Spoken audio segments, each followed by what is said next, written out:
Hello everyone, and welcome to this new round of the CEA Chess Championship. I'm International Master from Romania, Alexander Banza, and yeah, I think we have a very interesting match ahead of us. So tell us a little bit more about it, Lisa.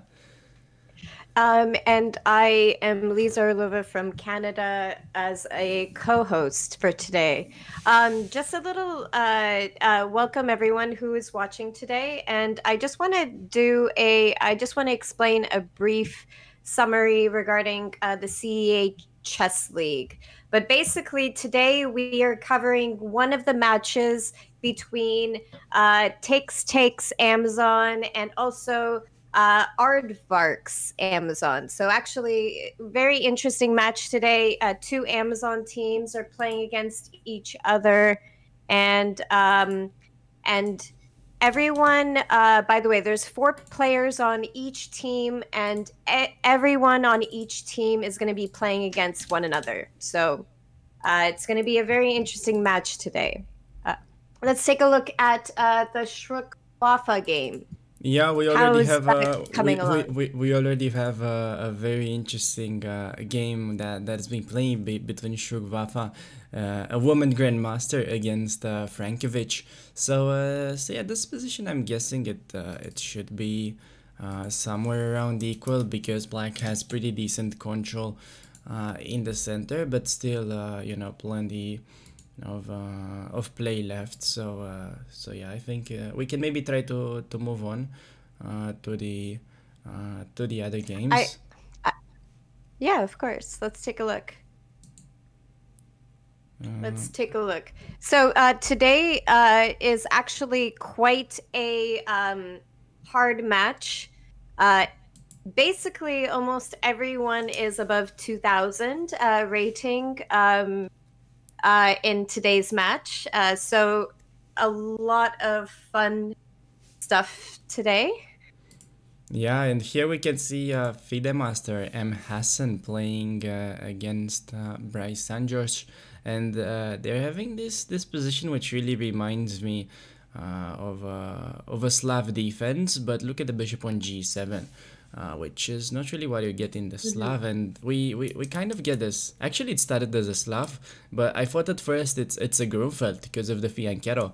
This is the so-called Schlechter variation of the Slav, where you're Fianchettoing with black. Alex, I just have like a quick question in regards to Queen B6, because I am not 100% sure, but do you think maybe A6 and B5 may have been a better approach here? But yeah, definitely there are many ways of playing this position. I think A6, probably White would have replied with Rook FC1, and after B5 there would be the move Queen to D1. So then White's rooks will still be connected, and even though White's bishop on D2 looks quite blocked at the moment, I think White still has some potential in the long run with the bishop pair. But yeah, I mean, again, very interesting position still on the board, because it looks like not a very exciting game at first, but once someone opens up the position, the bishop pair will suddenly just start. Yeah, I was just kind of like wondering because the queen on B6, when it moved there, I mean, Rook B1 was a very simple protection of the pawn on B2. So I think kind of wondering what your expertise. I think we have a big moment here after Queen to A5, because this allows a potential tactic. I think White is gonna go for it because it's the only. Yeah. He's taking it now. Knight takes D5. Yeah, he's going for it. The main idea being, guys, that if you're taking the knight, and then this one from A5 drops. So. Oh, ouch! Yeah. Yeah, Black's idea was right. He wanted to trade queens, going for the endgame, but he missed that in the end. There will be this surprising knight takes on d5, which already by trading queens you don't really expect that many tactics to happen. But there is this nice knight sacrifice. Maybe knight c4. Oh no! There's knight c4. There's knight e7. There's knight takes f6 intermezzo. It's just that White managed to steal the pawn, and White now is pretty much winning because the bishop pair opens up as I said. So let's go have a look on the Clever Knight game against Dial It Up, who is a national master. So we have the London system on the board. What are your thoughts about the London system, Lisa? I played it as a child, but I personally did not really like it as much. But I heard that under like a pretty high level, that there's just like nothing to be too worried about when you're playing the London system. But the problem is that it could be a little bit boring in it as an opening itself. But there's not much kind of like there's no sneaky tricks against the London, which is nice. Yeah. I mean, there also White has some sneaky tricks sometimes on his own, and as you said, this opening is becoming more and more popular even at the top level. Even the Oh, world nice, champion, nice. even the world champion Magnus Carlsen uses it from time to time, mostly as a surprise weapon. But I mean, still the fact that he plays it sometimes, it's proving that it's a very sound and interesting opening. And Black is trying to undermine this knight from e5. And something that I would be considering here would be to take on d7 and then maybe try to play in the center with e4. But again, I'm not so sure if that is really going to give White an advantage or not. But I kind of like the way Black arranged his pieces. Like all of his pieces are just trying to counter that e5 knight. So I think Black has a pretty decent position here. And yeah, Is f6 coming in next move if no capture? But as you can see, yeah. Maybe even in the f6 game now. it did. Even f6 now is not a bad move, just to get control over the e5 square. But in the long run, it could be slightly weakening. But definitely f6 is a playable move. But maybe okay. So he goes for it. As I said, I mean, I can definitely understand him on that decision. Maybe it could have been better to play bishop d6 just to not commit with the bishop, but as we said, f6 was already in our minds as a move. Yeah, but f6 I think in the future could also help with some e5 ideas. Like once Black has enough support on e5, like it could help them Yeah, definitely. break It's through. if White is not careful, this could definitely backfire if Black manages to get the spawns rolling. But here I would be considering a move such as after this queen e2, such as rook a d1. Okay, he plays a6, bishop d3, and Would you consider a move like g5 here as Black? as Black, well, yeah, there is sometimes this idea that you want to go with g5 and then king h8 and maybe rook g8, g4. But I think it Yeah, might be yeah, true. too slow in the current position, and White at some point can even counterattack with a strike in the center with e4. As I usually like to say, whenever your opponent's trying to attack you on the side, you wanna do something in the center, because then once you're gonna get the advantage in the center, you can pick the side where you want to play. So this is gonna give you a nice flexibility, and we're having Oh, f5 instead. interesting. F5. Yeah, we, But this leaves the weak. But at the same time, there's no pin on the knight on c6, so it's a different situation than earlier. yeah. Now we have a pawn structure that is very similar to the Dutch defense, to this tonal variation. This block of pawns with e6, d5, and f5, and there is always this kind of debate where whether the bishop on c2 is good and the bishop on b7 is bad, because it's really tough to say. I mean, this bishop is obviously blocked by its own pawns, but I mean, this bishop is blocked by the enemy pawns, and it's really tough to judge the situation, which one is better and why. Yeah, exactly. Just because the b7 bishop is blocked, like the white And bishop. now we have And a double stone one on the board. This is really so this is so really for fun. black, some ideas is to play like quickly b5, a5, b4, or um what is the plan here? Uh, Do you think yeah, for white or for black? generally as black you wanna in this stone wall you wanna play like g5 and at some point maybe king h8 rook g8 and attack on the king side, and usually white is pushing on the queen side. But since the pawn is on c4, this is not normally what you have in the stone wall. Normally in the stone wall the pawn is on c7, and this gives black some extra space, but also white can maybe use that pawn as a hook with b3. So I think I'm drawing way too many arrows. Correct. So let's just go to the let's just go to the actual game. And we have this decision where white took with a d pawn on e5, which I'm not sure I would have done, because it gives black this idea to just sack the pawn with d4. And even though, I mean, I'm losing the pawn, I would be really considering to do that just to open up this bishop. But maybe there is no need to.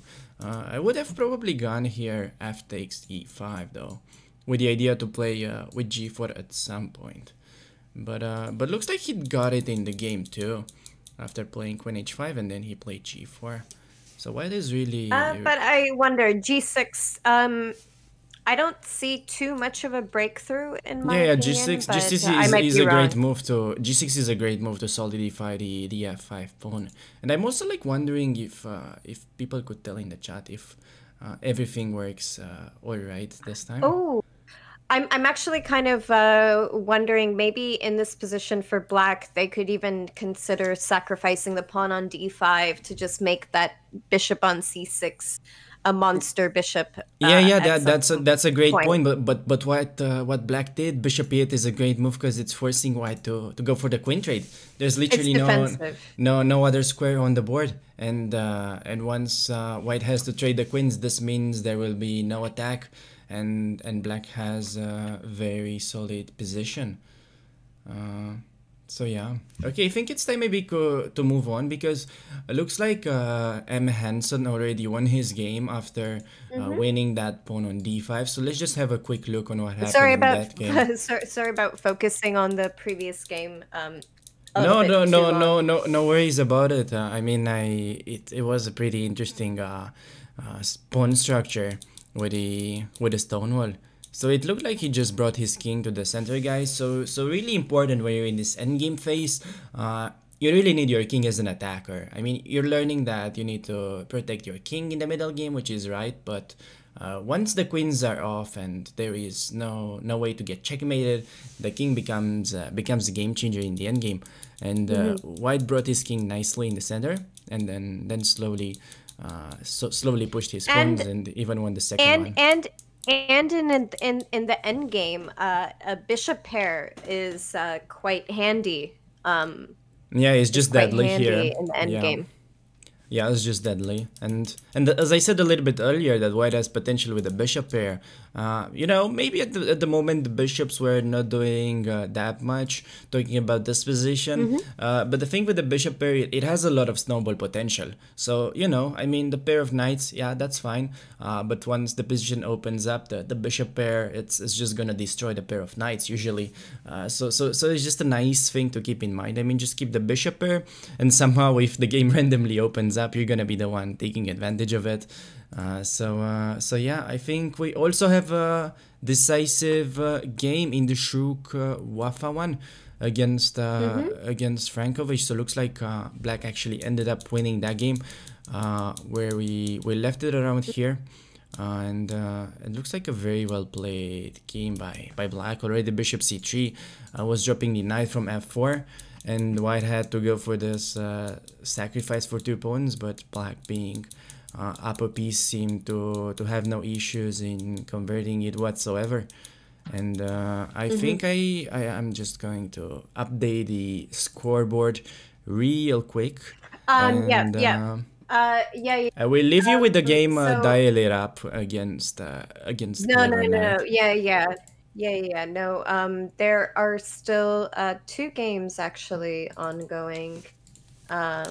The um on or the Mauricio Flores game is Oh, still. Mauricio started. We haven't really watched his game at all. Let's actually check that one.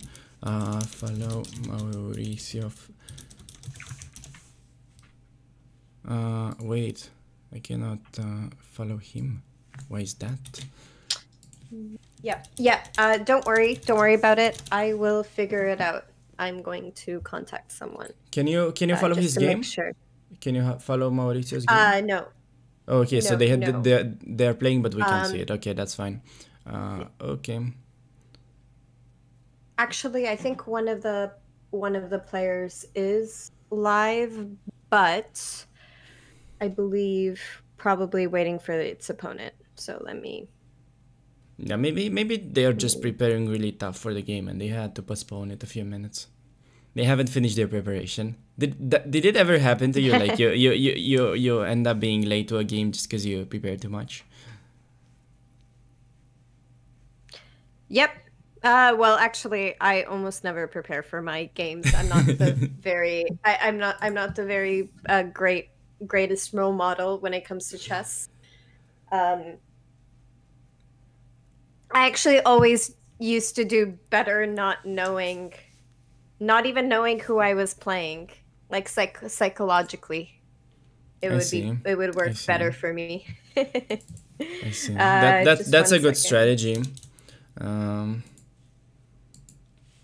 That's a pretty good strategy. I've heard stories about Igor Kovalenko, who is a 2700 grandmaster, that sometimes he'd go to a tournament without bringing his laptop, just playing there to chill. I mean, obviously, normally he would prepare, but he'll have like one tournament per year. But Alex, there are a few like American tournaments which I really like their format, but basically they only tell the pairing right before the round. So they don't Yeah. allow people to prepare against one another, which I kind of feel like it can potentially be a good thing because, well, people don't have to prepare openings. Okay. Yeah, I mean, they're probably getting, the prep in before the tournament. Like, this is usually the most effective way to do it. Just when you're going to the tournament, make sure you actually have memorized all your stuff, or at least the critical ideas. And, you don't Yeah. really rely on preparing it before the round. But, I mean, it's really nice to have a few minutes in to remember the lines that are likely to be on the board. So yeah, it looks like White has a winning endgame here, and oh, it actually, my board was frozen for a bit, but now it looks like White is up a queen, and really likely to end up converting this game into a full point. So yeah, looks Ooh, like we got a Canadian here. Clever yeah, Knight. yeah, Clever Knight is clever knight, using the London in a clever way. But yeah, well, he's allowing Oh, him to win the queen with G2, but the fact that he's gonna get interesting. a new one makes it not really that relevant. So But that's nice. Like the underdog ends up beating the like winning this round. he played pretty interesting. I mean, again, probably I would have taken away the f pawn on e5, but other than that, I really liked. I think I would have done the same thing as he did, and it looks like Shuk Wafa started the second round, playing against Bryce and Josh, and we actually have this c4 Sicilian variation, which actually ends up just transposing to the Botvinnik system against the English opening. So yeah, this setup that White is implementing with c4 and e4, creating this Morochi bind combined with knight to e2, was used a lot by former world champion Mikhail Botvinnik, and now White has sort of an easy plan to go d3, h3, bishop e3, just push f4, g4, and mate you. And this is a pretty effective strategy, more or less because Black has no counterplay in the center, thanks to this pawns.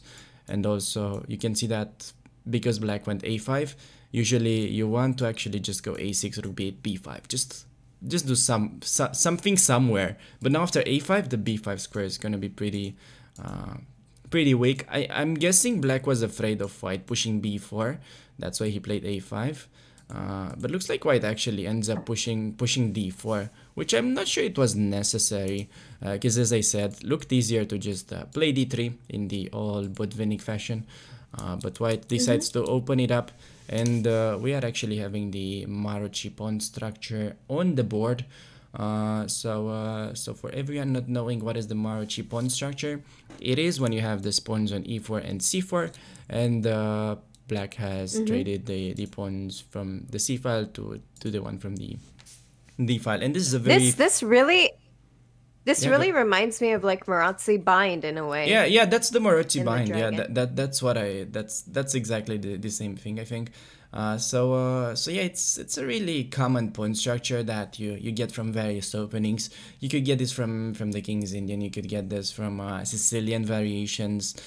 So knowing this structure and the typical ideas would actually make it really easy for you to play multiple openings. So this queen c8 has the idea to play bishop h3, and usually white replies by going rook e1 to have bishop h1 as a reply. But actually f4 seems to be more of a concrete approach by white. But I'm wondering if h3 happens, what is black going to do?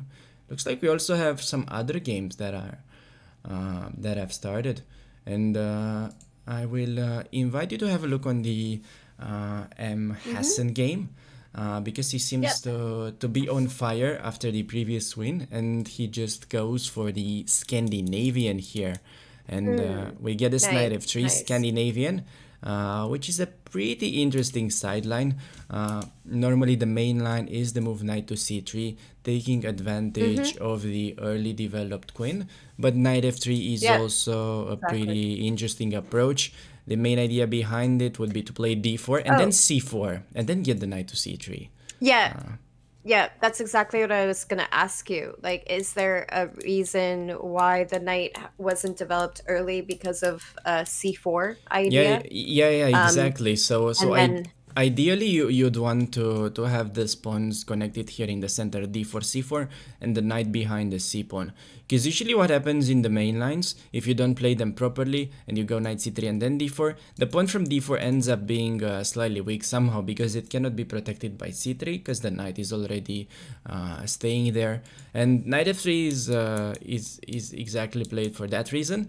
But this, what black does, this knight c6 move is the main line, so it looks like they're both really well prepared. And it's something that black really needs to do. Otherwise, if he plays something normal like c6, this would allow white to go for the c4, d4, knight c3, and white has a pretty pleasant position. Is castling on the queen side idea in the Scandinavian?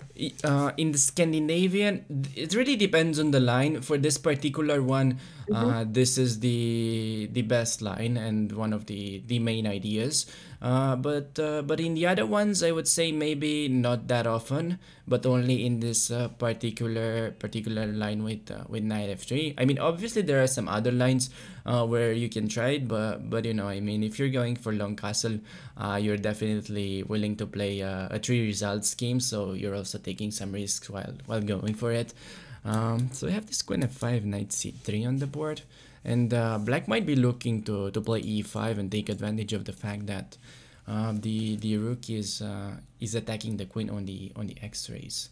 So I think we might switch a little bit to the other games as well. We haven't checked, dialed it up, and wow, we have a beautiful game here. This is actually such a beautiful one, because it's showing a really nice strategical idea that I've first seen in one of William Steinetz's games, the first official World Chess Champion. And I really want to draw your attention to this moment where white took with a c pawn on. I really want to draw your attention to the moment where white took with a c pawn on d3, and the idea is not to get the pawn to d4, but to use the c file and then keep the square for the knight. And going queen a5 is just simply playing into white's hand here, and now ideally and the pawn on d3, it stops black from getting any ideas with getting their knight on c4, Exactly, e4. exactly. So, That pawn is just stopping all the counterplay, and ideally, sometimes you'll want to like get your king to e3, then fix the pawns with b4, get the knight to like c5 or a5, and then the king to stay on d4. So that would be a beautiful plan, but white goes for the rook trade, which is also really fine. And now the idea is pretty much unstoppable to get a king to c5, and then we're just gonna see a king defense. So really beautiful execution by Dairelap, who looks to be recovering from the previous loss, and looks like oh no, that's the previous game. Never mind. I thought we had a decisive game, but I should probably just close the game that have been decided already. So yeah, the king is going to b4, and as I earlier said, the king becomes an attacker in the endgame, and Dairelap is showing it really nicely here. And I think you can even try to go king to a5, and I actually think we should stick with and this game for a bit more, because and I and feel and like and it's and also the king is on a dark square, which is quite nice to observe, because that means that king is staying on c5 for quite some time. yeah, no, definitely. Quite Why some can time. why can just like squeeze here, get some space. By the way, Maurizio started playing, but I really want to stick with this game for a Yeah. bit, just to see how white plays this, because black is gonna end up being in kind of a zugzwang position pretty soon, because white is just grabbing more and more space, while black can only sit and wait. And usually just going for this kind of passive defense should not really save the game, but we'll see, I guess. Okay, I think they're actually spending some time in this position, so maybe it's time to actually check what Maurizio does, and see his game. So he's with the white pieces. We have Super Grandmaster Maurizio Flores, 2600 rated player. That Ooh, is b3. also a very well known offer for his book regarding the chess pawn structure. So as we already talked about the Morochi bind, he is covering exactly that topic. That is one of his chapters in his book, and I highly advise you to check that one out. And we're having the Budapest by Clever Knight, trying to take Maurizio by surprise, trying to use the surprise value of this opening. And now we have this beautiful rook e6. Wow, this is beautiful. I mean, I'm not sure if it's any good, but this is just very beautiful, trying to rook lift to It is a g6. nice Yep. yeah, I like it. Yeah, really interesting stuff, and it Not would be not not just sure I would have considered this in an actual game. But I'm also not a G. But I'm also not a very good speed chess player. I mean, this is just that I think the Budapest Gambit players, they're really living for this kind of move. So I think this is one of the typical ideas of the opening, trying to get a rook. The rook actually might go to all the way to h6, not to g6. Now that I'm thinking about it, and then maybe combine with like a queen h4 idea. And yeah, this opening was played quite a few times by Richard Rapport at the top level, but you don't really see it as a very common choice. So I think interesting game ahead. Maurizio taking some time here to think, and we actually have some Let's developments look. in the Diary Rap endgame. I really want to focus on this game, because white is ready to break with f5 now, which I think is a great F5. move. Yep. F5 and just f6 next. Okay, he plays it slow, plays with a3. I mean, there's no need to rush things here. White has all the time in the world, but at some point he needs to go and break. He needs to go for the pawn break. If he just does never do anything, I mean, black is just gonna sit and wait. So yeah, I'm waiting to see when he's actually ready to go for it, to take some risks, because black really has no other thing to do than just shuffling the bishop here on the e8 and d7 squares. So yeah, knight f3. He's probably trying to reroute the knight somehow. Maybe he wants to play with h5. I think maybe he wants with h5. I'm not sure. I'm not sure how he wants to play this. But I think f5 should have been... He goes knight h2. What could be the idea behind that? I think he wants maybe like knight f1. I think he wants maybe to get a knight to g3 and then play f5. Pretty tough to say though. I think the knight plays pretty well on d4, but it looks to me like he's trying to implement that idea and then go for f5. Okay, I think by the way, you know, he's trying to come up with a plan. Oh, he actually decided to go for h5, which is good. The main now I actually see his point, because if black takes, there will be knight g4, taking down the h6 pawn, and if black does nothing, I mean, there will be that's actually like a really strong move that he just played, because if black does nothing, there is g5 upcoming, and then the h pawn runs, and there is simply no way to stop the h pawn, and white actually played this beautifully. I wouldn't have come up with this. He's just killing it. This h5 idea is just brilliant with knight h2. I couldn't really come up with the reasoning behind knight h2, but now that he plays h5, I totally get it. His idea is just to go g5, and keep in mind that if g5, okay, he just takes because g5 was just creating a pass pawn on the h file. But this is just that loss now, since the knight will arrive on g4. En passant, yeah. Yeah, en passant. Yeah, en passant. Otherwise, you know, if there if there would be no en passant, then the position would be drawn. But white can just collect that one. So yeah. I mean, I understand the reason behind f5. Black is trying to play. Yeah, I think it's the only chance though. Yeah, I think it's the only chance, to be honest, because after he takes, black will end up winning the h5 pawn, but I don't think it's really gonna matter all that much, since white will actually grab another pawn on h6 and then just push f7. So yeah, I think white is still pretty much in control. He's just trying to calculate it till the very end, and that's why he spent some time over there. So now knight g4 is being played. Bishop takes h5 is likely to come, and then even knight takes h6. Knight e5 is also pretty clean, but knight takes h6 just does the job. King d7 should be played in order to get closer to the pawn, but after a move such as d4, fixing these pawns, and then king b6 collecting the queen side, white will have an easily winning endgame. But now I can simply play f7, and black's best chance would be to give up the bishop, but that endgame is just going to be that loss, since white is up a knight and will easily collect the rest of the pawns.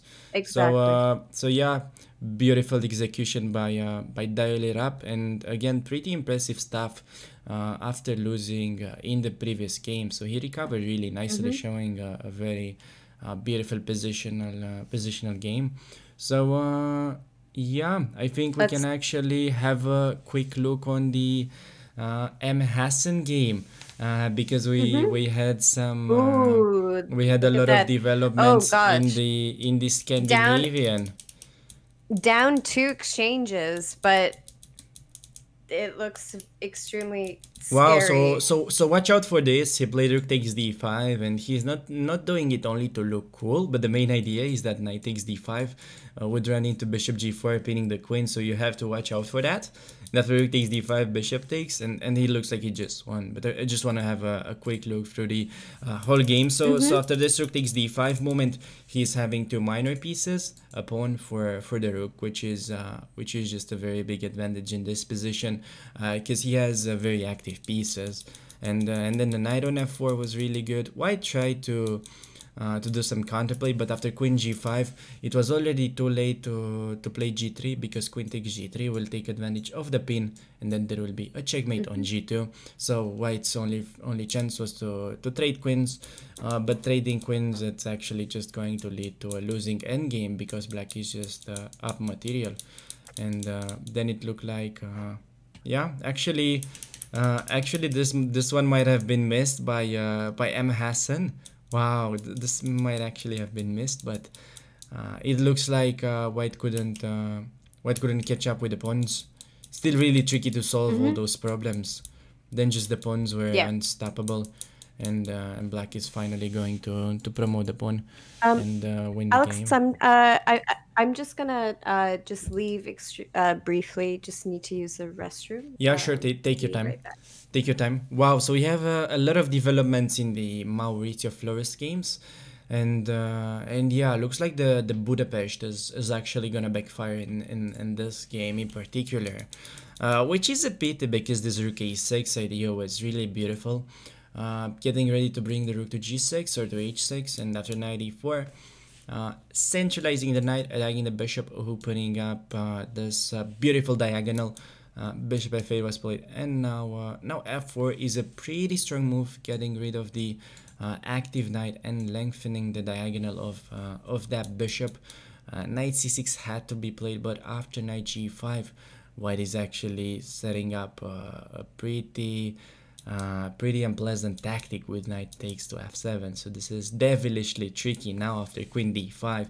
What are you going to do with that king? Rook e6 is not a good move because f5 is gonna take advantage of the pinned rook, winning material and also having a mating attack for white. So king e7 had to be played, but now after queen e4, to me it looks like white is about to bring this one home. King d6 had to be played, bishop a3, knight b4, c5, only move is to take, king c5, queen d4, but after king c6, rook ac1 is just going to be a checkmate for white. So I mean, just a perfect execution by Mauricio. Very strong player, very strong grandmaster. As I said, 2600 rated in real life chess. So this guy is just a legend.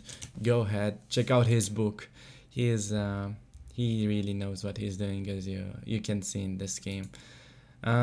Okay, so let me actually update the scoreboards for you guys, because the second round is about to finish, and we've got a bunch of decisive results. I don't remember recalling any draws just yet, and yeah, Daily Rap I think played a pretty beautiful endgame, so we're gonna give him the point.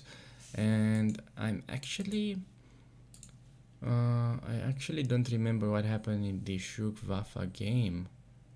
Actually struggling to remember that one. So yeah, after rook c1 in there, that's gonna be a checkmate. Knight c2 is the only move, but then rook takes, and then the king has really no place to go to, and yeah, that looks to be it for this round. I'm trying to recall the game that Shuk Vafa played, but I'm actually struggling to do that. So I don't really remember. Not sure if we actually had a look on that game or if the game was actually played. But I think Lisa's going to update me with that, and yeah. Again, looking at this M. Hassan moment, that was actually a little bit of a swindle by white. Because at this moment, I think after b5, something really simple would be to just play knight e2. Oh, okay, and we already have some new games. I wanted to actually have a look on what happened in the M. Hassan game, but we already have a new game. And we're actually getting the Smith Mora Gambit on the board. Lisa, have you ever played this opening, or have you ever faced it? What are your thoughts on that? I have faced it, but I don't accept the gambit.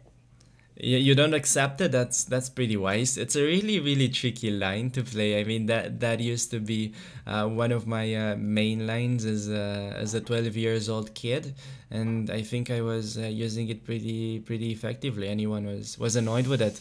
I was even annoyed when I was facing people like that were playing it. Well, Alex, do you believe like my dad? He always taught me that if you don't know how to play against a gambit, you should never accept it, because you should always expect that your opponent knows what they're doing. No, I think like if they're sacrificing a pawn, they know what they're doing. Yeah. So. No, I mean, generally, I think you should also know what you're doing. So, I mean, then it's gonna be a fair fight. So, I don't think we should. Oh really... yeah, but I don't think it's a fair fight. Yeah. if something like if a new gambit arises and you don't know the theory and stuff behind it, then it's just better to not accept it and study it after. Yeah. Well, it really depends on the situation because sometimes not accepting it would actually be really bad. So Oh, yeah, interesting. what like if I could decline it in a decent way, I mean, yeah, that's Mm-hmm. fine. But sometimes there's like no way to decline it in good conditions. And how you should Right. generally treat this gambits, it's that you should take the pawn and just know when to give back the pawn and have a decent position. So you need to be really careful when you're making that transition, because if you play it in the greedy way, then I mean the compensation might start hitting at some point. So you really want to actually pay attention to your overall position, not to the fact that you're up a pawn, but none of your pieces are taking action into the game. So I really like White's opening, and by the way, this started as Smith Mora Gambit, as I said, but Black declined it, as Lisa said, by playing the move Knight F6, transposing to the Alapin variation. So after E5, it's no longer a Gambit, but it is a pretty well-known anti-Sicilian, and yeah, now we have this Bishop A6, which as an idea, it's a good thing to trade this bishop because this is the bishop that generally mates you on the king side. But yeah, it looks to be quite slow here, and simply due to the fact that White has already finished his development, rooks are connected, bishop is already. Did Black have to play knight to b8 Well, I mean, not really, but and the move knight it all the way the back? knight was under attack, and if you play queen b7, then I mean the knight is still. You have to spend a tempi to reroute it at some point. So whether it's b8 or queen b7, knight c7, I don't really think it makes a huge difference. So Right. so yeah. By the way, can Yeah, you? because I was just wondering if can you which update me with the result between oh Shrook yeah, Vafa yes. in the Okay. previous game, because I'm not sure if we Okay, actually okay. covered that one. Just for you to understand that that Amazon takes they won in the first round with 3-1 in the first round, 3-1. Wait, isn't it the Amazon. opposite? I thought the Aardvarks won with 3-1. Nope, it should be Amazon takes Ooh, for the yeah. first round. Yeah. I remember Shrook Vafa losing that game. Okay, thanks for updating Three, me with that. 3-1. Oh, but remember, you can just put one score, right? And then I will 3-1, and then for round two, Yeah. actually every game was won by By Black? Okay. Aardvarks. Okay, yeah, okay. Aardvarks won every single match All right, I got it covered now, in round two. and yeah, we can focus to the action. So Awesome. this is a very I think White gets a really good attack here by opening up the situation in the center with ED6 and Rook E1. But I want to have a quick look on M Hassan, because he seems to be on fire and he switches from the Scandinavian to the Sicilian defense, and looks like we have a little bit of a thematic encounter here, because we have the second time the Alapin Sicilian on the board, and we have bishop c4 knight b6 and this particular line with c4, which is quite important, trying to make it harder for White to get a pawn center, because now if White's gonna actually like play d4 at some point, there will be this idea of going for the en passant. And g6 was Mm-hmm. played. I think queen e6 is a pretty unpleasant check to deal with in these lines, and it's a pretty common idea, but it also makes it tough for Black to develop. So g6 is definitely a playable move. Knight a3, a6, in order to stop White from going knight b5, attacking your queen. And now bishop e6 was Mm-hmm. played by Black, simply defending the c4 pawn for the second time. and b3 has been played, and this is quite actually quite a well played game by both sides.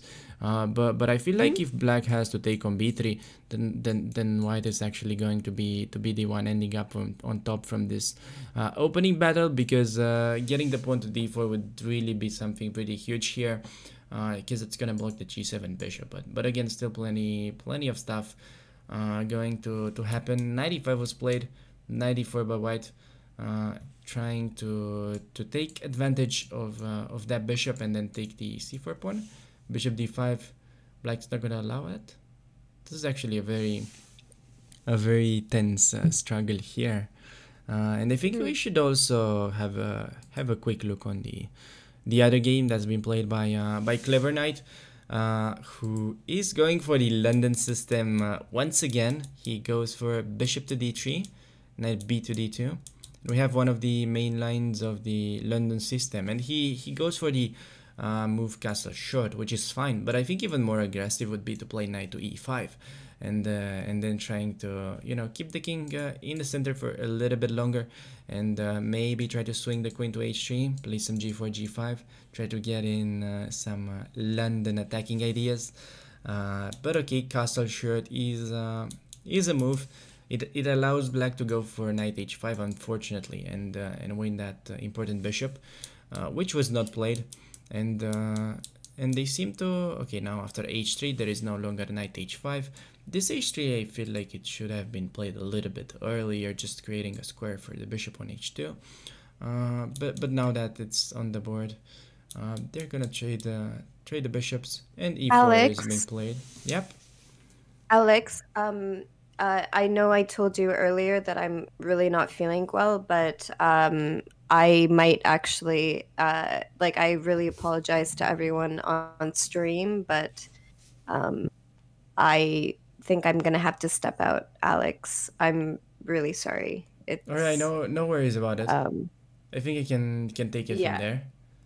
Sure. Yeah, I'm really, really sorry. It's just that I don't want to let you down, and no, don't worry. I'm sorry. I'll be handling the rest of the games. So yeah, Okay. I'm so sorry. Hope your health is gonna improve, and we'll catch up soon. So thank you. All right. No, don't worry about it. Okay.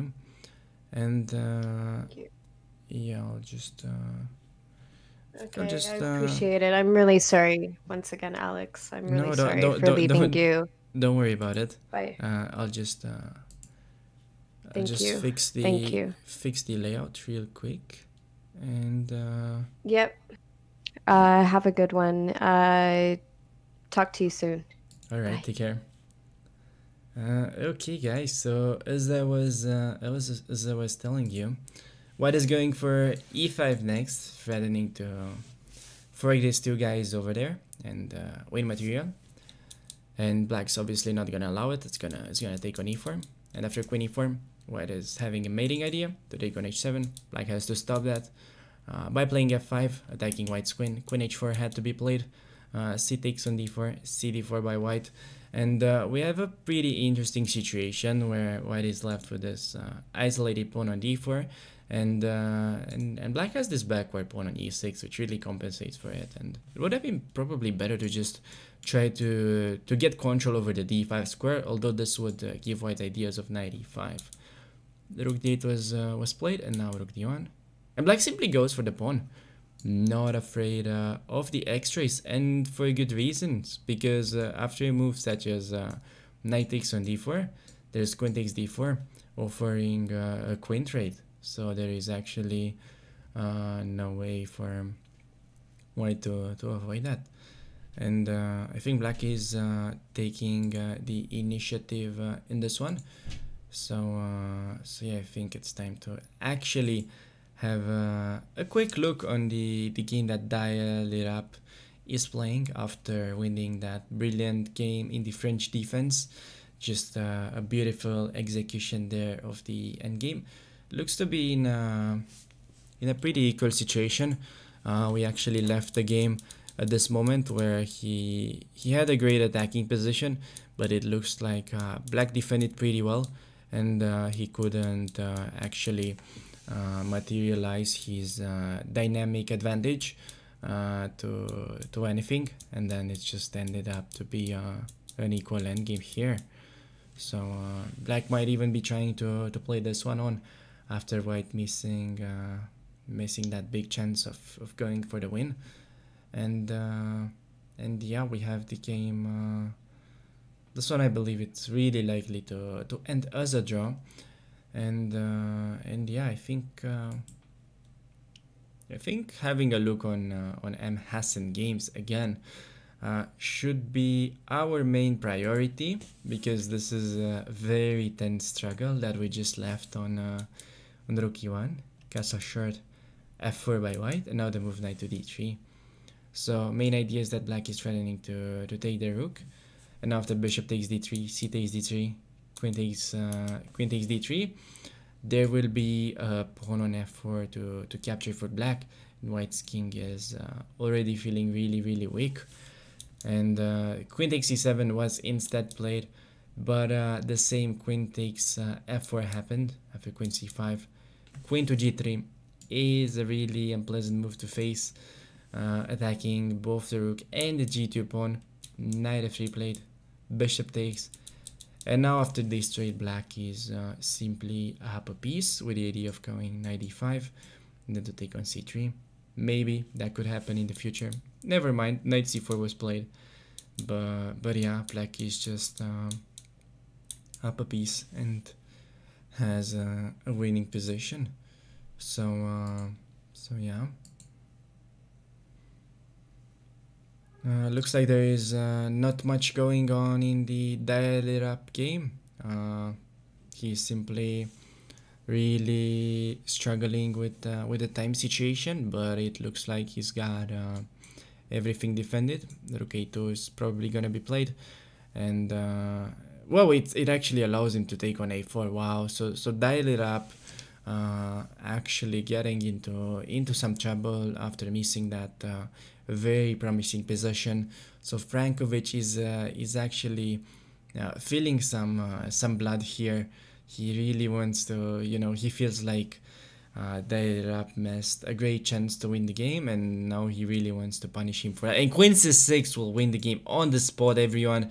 Queen h1 being an idea of checkmate that would really not have been stopped, because yeah, never mind. After queen, wait, what happened? Rook takes b6, but again, this is so bad. Queen f2 and queen g3 happens.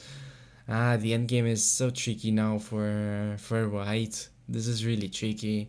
Although, being a queen endgame, there are always some chances of a perpetual check, but I don't really see it in that one, to be fair.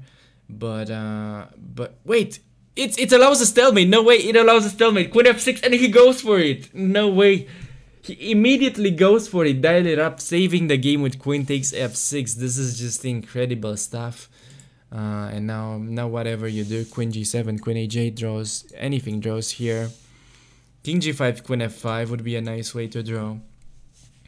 Wow, this is just insane. Queen h6 is a draw on the spot. Really nice save by dial it up. Wow, that was actually nice. That was actually so nice. Alright, I mean, black missed a bunch of wins there, but yeah, simply getting a stalemate, I guess it's really nice to the show. So we get to go with 1-1 in their game. Let's actually check on the other games as well. We have M Hassan just bringing this one home for his team. And then we'll have the Shuk Wafa game that is still being played. So yeah, we're having the I don't think Maurizio actually started his game, but looks like Shuk Wafa is still playing, and she's actually in a better position. Thanks to the extra pawn, queen takes e5 has to be played.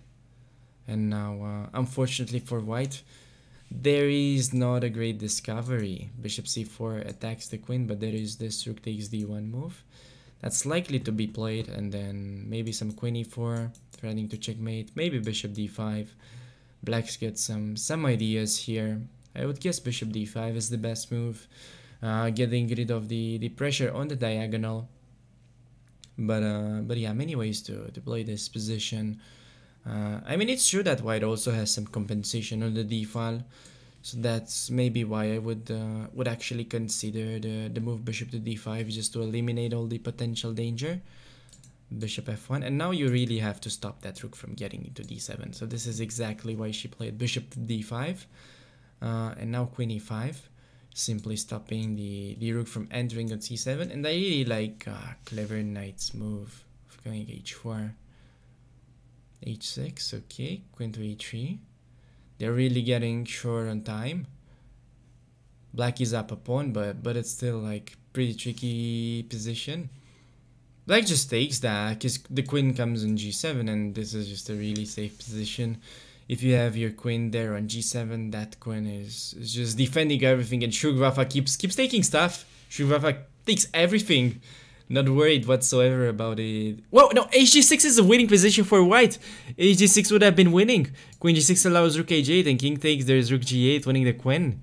Wow, and white missed it because of the time trouble. And now it happens. Now it happens, but now the g8 square is covered by the d5 bishop. Bishop e8, king h7. And now there is a mate on g2. Wow. Such an end game. Such an ending to this game. But big moment here in the game, everyone, where bishop d5 was played. Missing the fact that h6 will force black to go rook g8. I think black actually relied on the fact that queen g6 could be played. But then the problem is that rook h8 would actually be allowed because the queen will no longer defend that square, and after king g7 there will be rook g8 picking up the queen. So yeah, Shugvafa bring this one home for her team. So I'm gonna update the scoreboard, and yeah, looks like already Aardvarks won their match, and even though Mauricio's game you know, was not played, I'm not sure. Maybe I don't see it, but to me it looks like their game is not really ongoing. Let me actually try to follow Brian Josh. You can actually try to follow Brian Josh. Okay, I'm following Brian Josh, but I don't see his game. So anyways, we get the fourth round game played between Shugvafa and Ono C, and yeah, we actually have an opening that I've never seen, to be fair, but it's getting pretty interesting. Some knight b5 ideas. Knight b5 now. Wow, allows knight b5. This is now really awkward to defend with the threat over the c7 pawn. This is actually really awkward to deal with.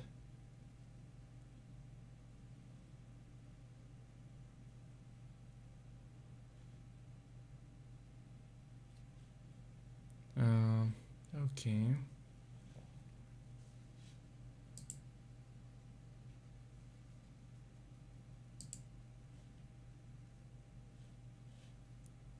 Okay, knight to d4. This is looking good for white. This is looking pretty good. M. Hassan started this game. Let's actually check up on this guy. So clever knight going for the Budapest once again. And M. Hassan plays a really tricky line.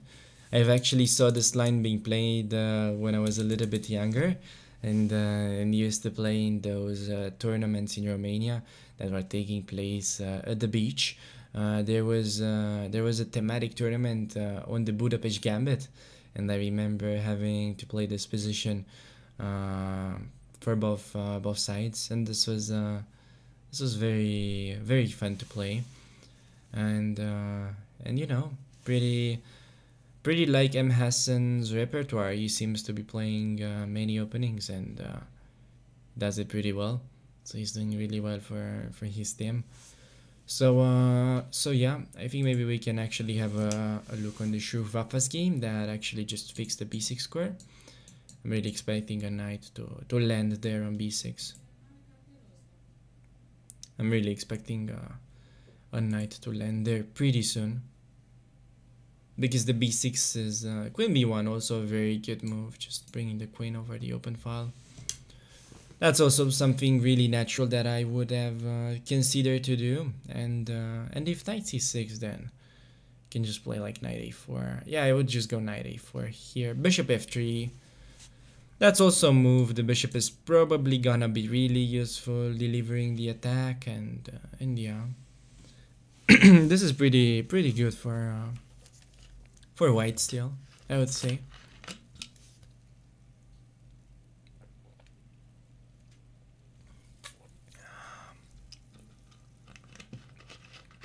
All right. Is black actually gonna... Wow, black goes d4, saying I'm not afraid of your bishop. But here I would go say, well, knight a4 might be actually a pretty unpleasant fork to deal with. I think knight a4 would be actually really tough to deal with, guys. I think the knight is just gonna land on b6. King b8 has been played. Now I think if I would be white, I would probably just consider doubling up on the b file. I really think that this position is getting critical. And by the way, you have Brian Josh's game against Dial It Up. Brian Josh repeating the Morochi bind, going for the Botvinnik variation. Let's actually just stick with this one for a bit. So as I said, this is this is pretty standard stuff. You just wanna go like knight to e2, you wanna go like h3, you wanna go castle short, you wanna go d3, and you have this kind of easy template moves that you can try to implement. And you know, regarding to whatever black does, your setup, it's gonna make quite a lot of sense. And I think that's a pretty useful way to play as white. Generally, they don't really have to know that much theory, and yeah, you just get to play a game, which I think is pretty nice. Okay, a3 played by him. We already seen that in one of his games. He likes to do this a3 rook to b1. So yeah, there it is on the board again. And something that I also noticed, he's not really liking to play with d3 bishop e3, but he prefers going for the Marochi with d4. So let's see if he's going to actually repeat that approach here.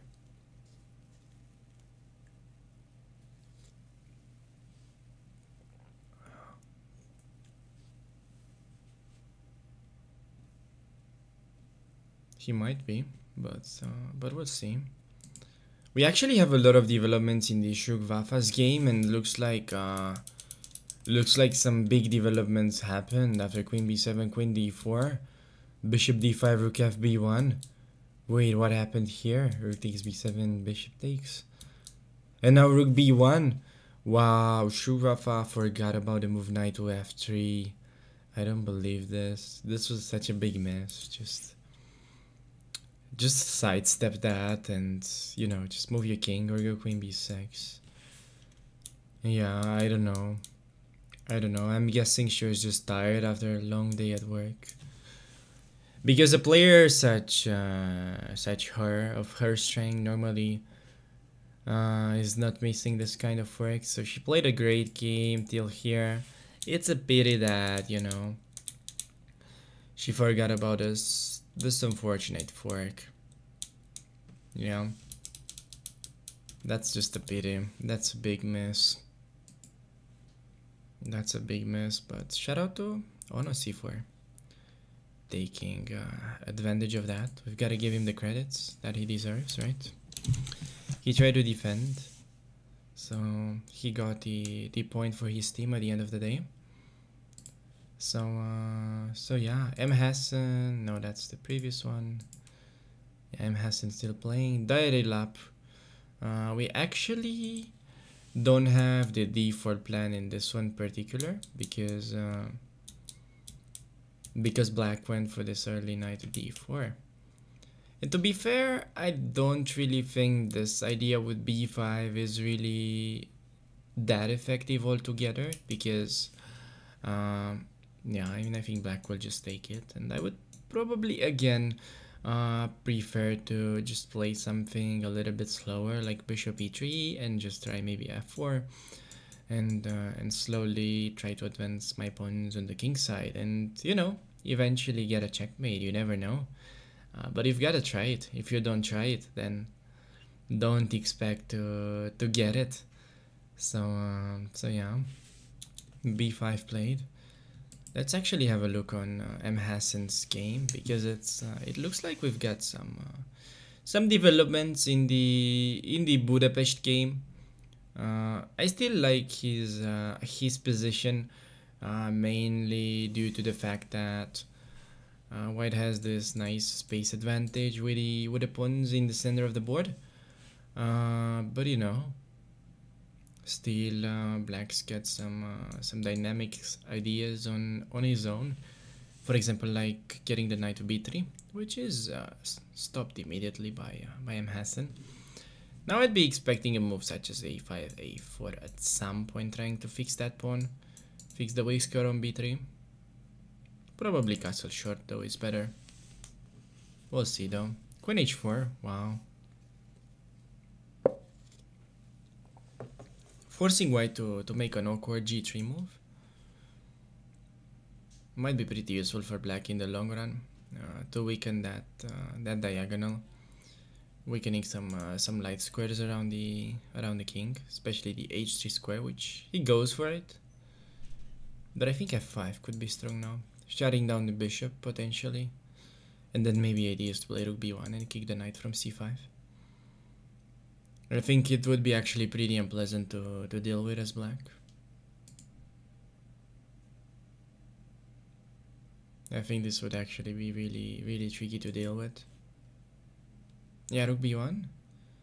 But wait, this allows white to...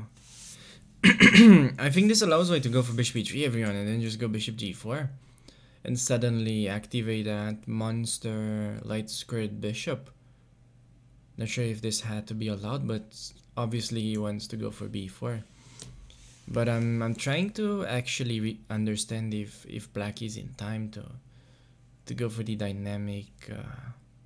dynamic solution with bishop to e3 and then bishop g4. I guess he is, because he just takes the piece and then attacks the queen.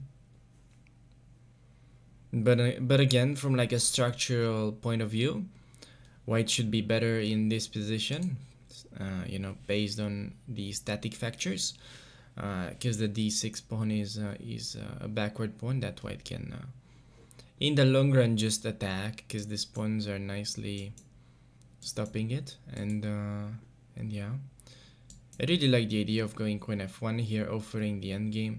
I think endgames are generally quite pleasant for white, mainly due to that idea of the backward d6 pawn that I just pointed out, and also after the queen trade there were ideas to just ruin black's pawn structure and end up with this 4 against 3 majority on the king side that I think it would have gave white a big advantage. Goes b4, bishop f3 looks scary, but white can simply pick up the knight, and after takes, white will be up some material, having the bishop pair for a rook, putting him in the driver's seat. So yeah, b4, black is probably forced to go knight d7, but after the h3, yeah, it's actually gonna be really awkward for black to retreat his pieces. So he probably already has to go knight a6, and after h3 just retreat the bishop all the way to d7, but it's not really looking pretty. White can even take some more space with like g4, and yeah, after that it's actually becoming more and more tricky for black to deal with. So yeah, I think you can maybe have a quick look on the early rap game.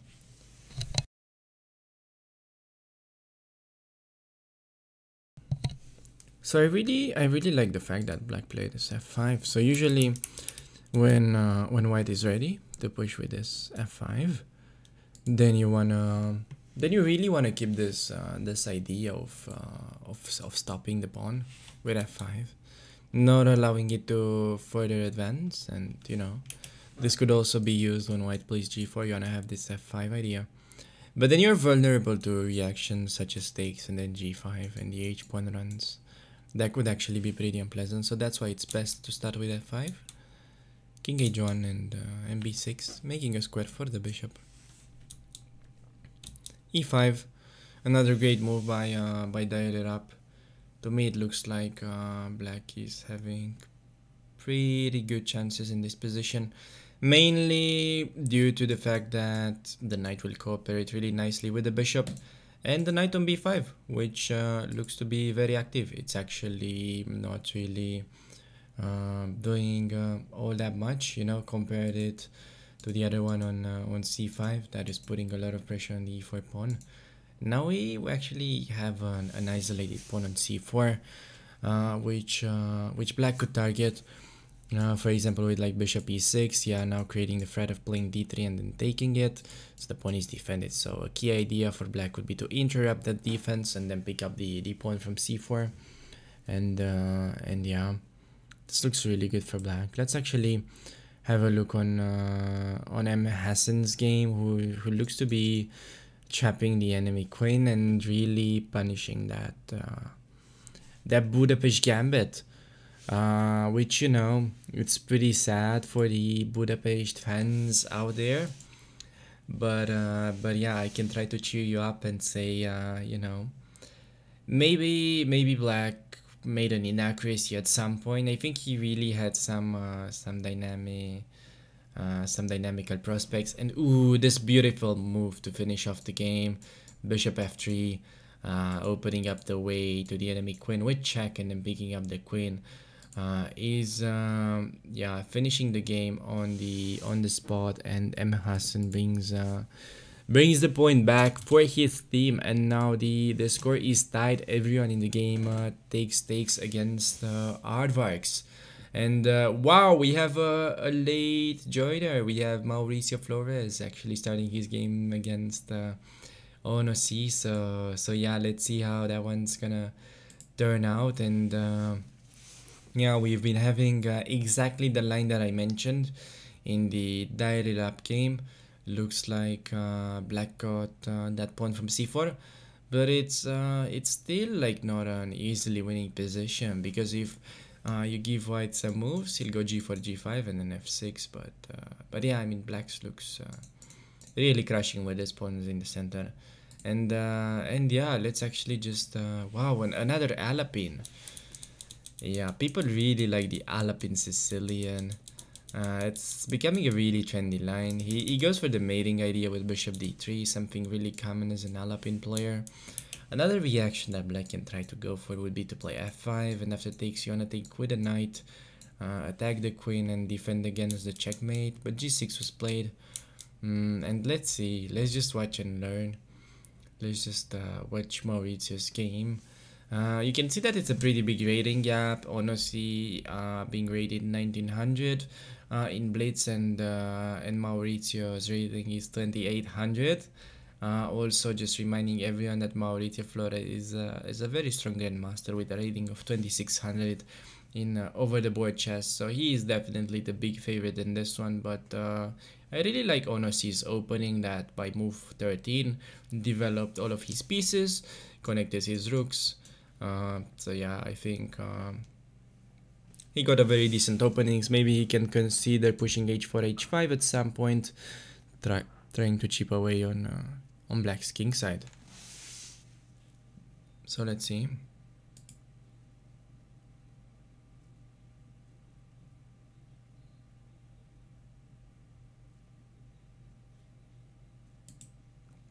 By the way, guys, this is, I think, the game that that should have been played in the first round, as far as I can tell. So yeah, maybe Mauricio is going to play a new game.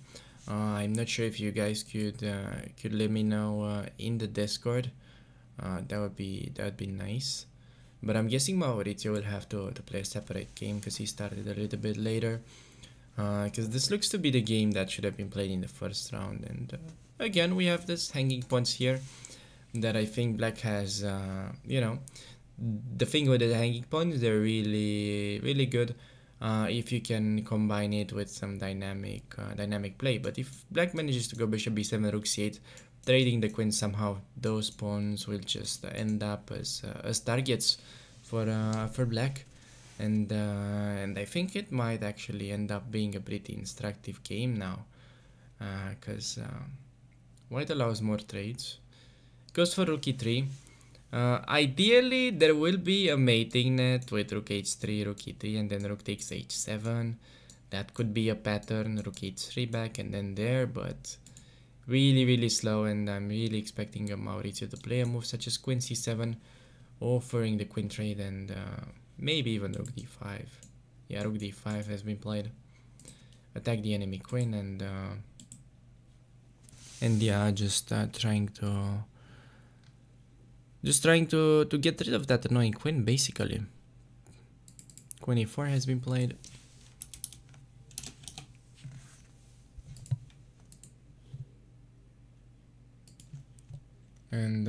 And yeah, now a move that you'll actually be looking to play is generally b5. Not sure if in this position, maybe you could start by playing rook c4 with the idea to play queen c6, just put pressure on those pawns. But yeah, queen d7, okay, that's a nice solid move, just keeping an eye on this d pawn. For example, if I would have played rook c1, this would have already allowed black to take on d4. This would be a pretty common tactic, because after the trades, the rook will remain unprotected on c1. Rook e1 is played, b5, as I said a little bit earlier. Okay, let's actually watch the time scramble of Dial It Up against Brian Josh. Can you actually watch this this time scramble?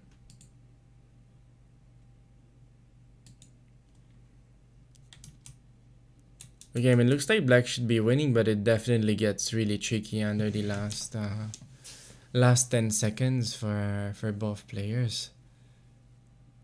And the eval bar is just going upside down. But it looks like black actually found a way to keep things under control. Although all the pieces are hanging, I'm as confused as you guys are, so don't worry about it. Wait, why d4? Now e4 is hanging. Knight f7. Yeah, so white goes for the rook, but okay, knight d6. But now these pawns are just really tricky to deal with. Rook d8 attacking the knight.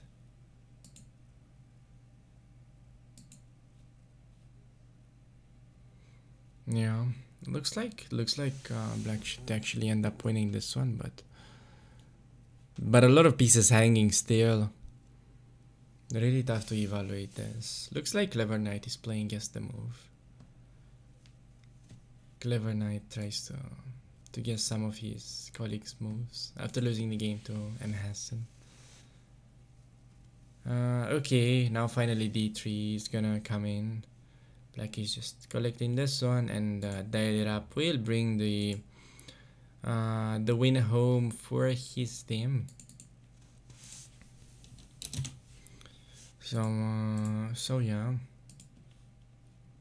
Okay, let's actually have a look on Maurizio's game, and yeah, really interesting stuff. We're gonna be heading to this technical position where there are equal pawns, but black is just gonna bring the king to d5, the rook to c4. He's gonna break with b4 at some point, and it's gonna win the d4 pawn and remain with the passed b pawn. So just watch out, everyone. This is what's gonna happen. Black will have a king on d5. It's gonna have a passed pawn on the b file, and they're just gonna eventually he's gonna also push this 4 against 3 majority and create a passer on each side of the board. Eventually win. This is my guess. We'll see if it comes closer to anything like that. But from seeing similar endgames to this one, I get a feeling that might be one of the possible outcomes. So let's just watch this.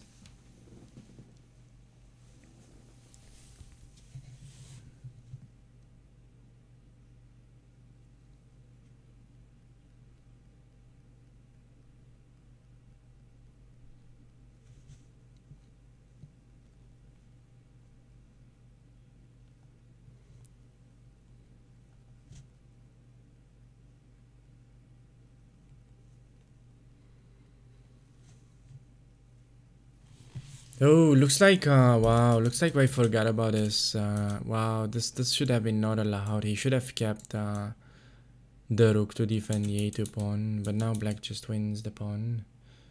Wow. Looks like black just wins the pawn.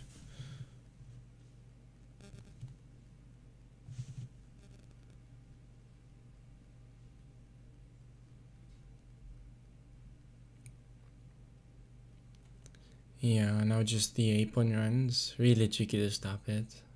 Probably it's just unstoppable at this point. Rook c2 is gonna also come, and white has to either choose whether he's losing the c3 pawn or the f2 one.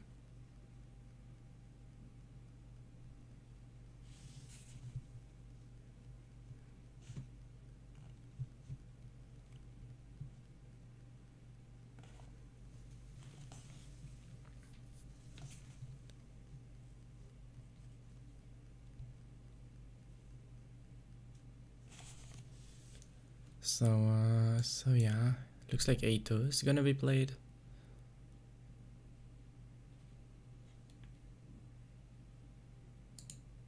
Yeah, a2 is on the board, and yeah, I'm guessing rook c2 to come pretty soon, threatening to take the c3 pawn and then have the connected passers together. If you manage to connect those two pawns, that's gonna mean an instant win, because the rook just cannot really stop both of them. And yeah, they just play king h6, king h5, collect the pawns, because the rook is not able to take the pawns, because I'm gonna queen.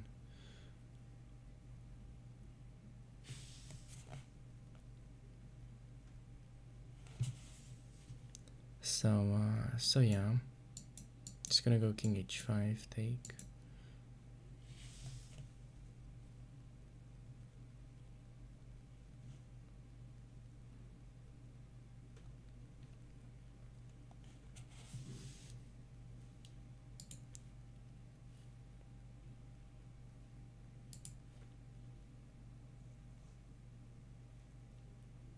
Yeah, now it's actually time to create another passed pawn on the king side. The king really wants to join, but you don't want to join and allow take him the pawn. But what Mauricio does, I think he just goes for the slow win. He just goes all the way to b8, and then all the way to like c6. He just wants to enter it this way, bring the king to b2. I think that's what he tries to do.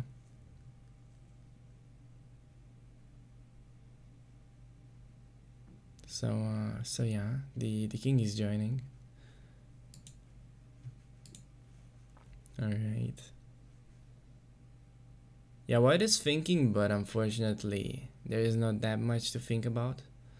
Because you cannot really, whenever you're trying to come closer with the king, then this one's gonna hang on f2, and rook a5 doesn't do anything, because the pawn's gonna queen, and now the king is just gonna slowly come to b8, as he said. Yeah, that's really nice. And then the king comes all the way to b3, and then b2 is gonna be played. In a1, it's gonna be a queen.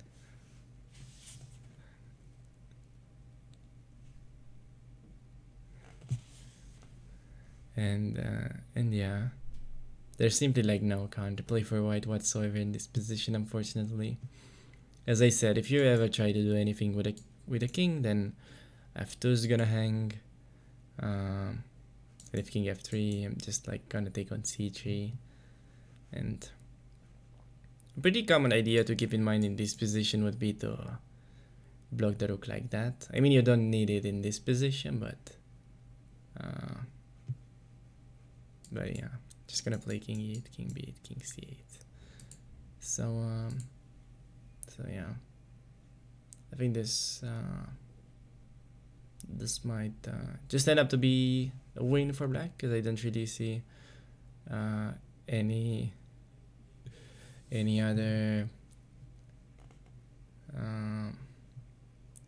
ways to do any counterplay, and he's also seems to be going down on the clock, which generally comes as a package with having pretty bad position. you get to spend more time.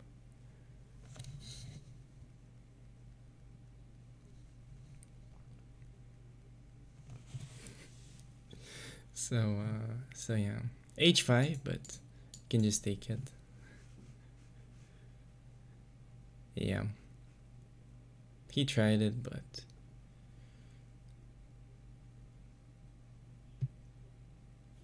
yeah, King G3, but now we can take C3 actually.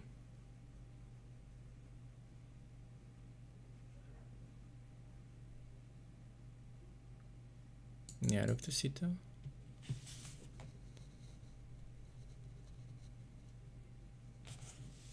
And the connected passer, as I said, once you actually end up connecting those two pawns, you can even sack the rook, and the rook is just unable to stop these two pawns. Those are like one of the strongest combos that you can ever get in your games, to get it to connected passers.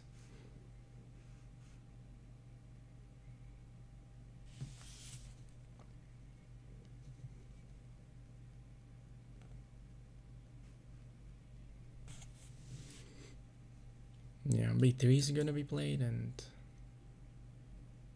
then yeah, there's simply no tricks here.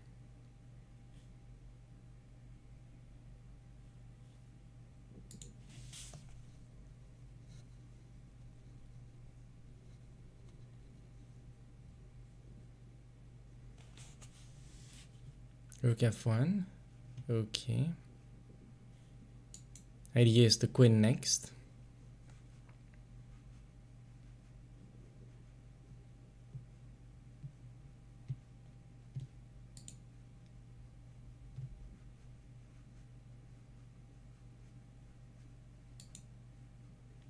D5, but whatever wins here.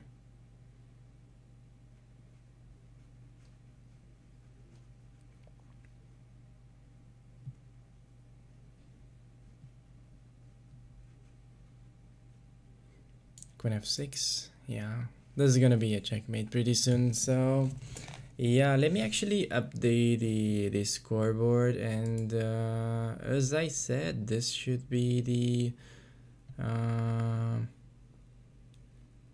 the game from the first round. So I'm actually not sure how is that gonna affect our standings, but it's gonna give the win to Aardvarks in the first round.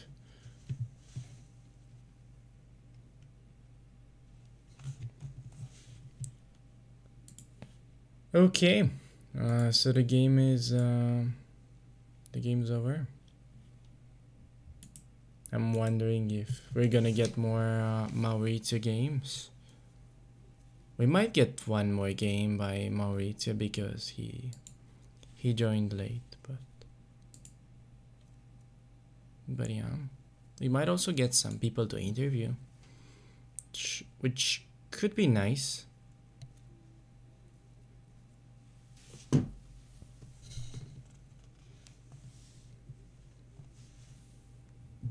Could be nice to actually get some of the players' thoughts to see how they feel about today's match. We've seen some interesting games. We've seen a legendary stalemate by Daily Rap.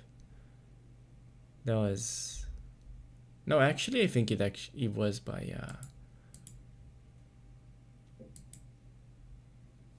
no, it wasn't by Daily Rap. It was by the guy that played the London all the time. It was Clever Knight, I think, that went for the stalemate combination. That was really instructive. One of the most instructive moments of the night, or of the day, depending from where you watch this from. But it's 9:30 in Romania, so it's a night time for me. But yeah, that was a good moment. Maybe the only draw that we had the whole day. That one by the stalemate. So as it happened like 1 or 2 weeks ago, usually when the game ends as a draw, it's by stalemating, not by a perpetual or like a more normal way to draw the game, which is nice, I think. to get one of those surprising stalemates in. So yeah.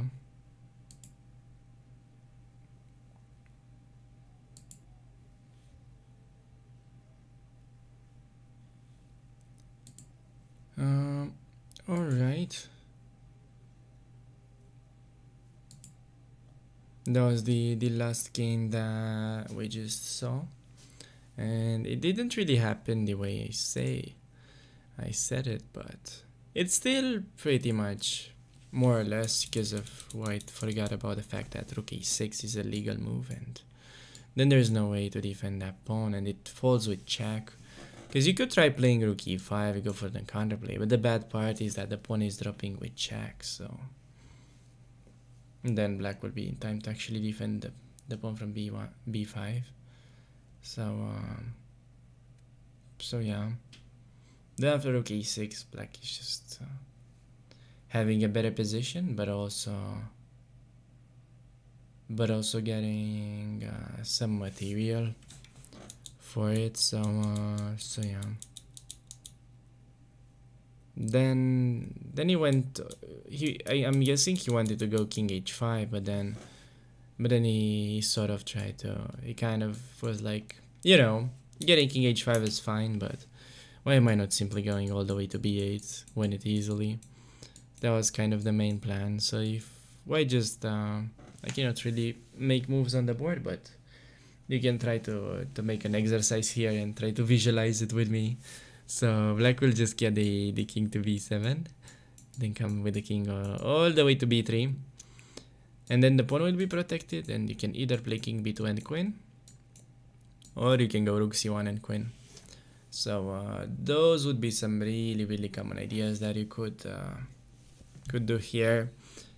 And the way the game ended, yeah, here he took c3. Important that he took it with check, and then rook c2 with b4, b3. So yeah, I'm getting told that we're actually not gonna have an interview for today, unfortunately.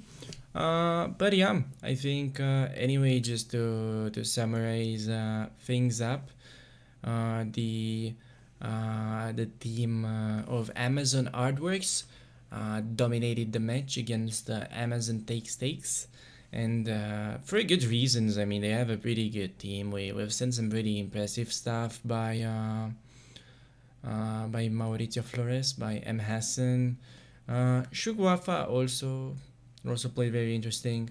I can recall a pretty unfortunate loss at the end in the French defense, but overall, Aardvarks was in control over this match, and yeah, again, apologies by Lisa who felt sick, but hopefully we're gonna get her on the next stream, which is gonna be the same day, same time next week.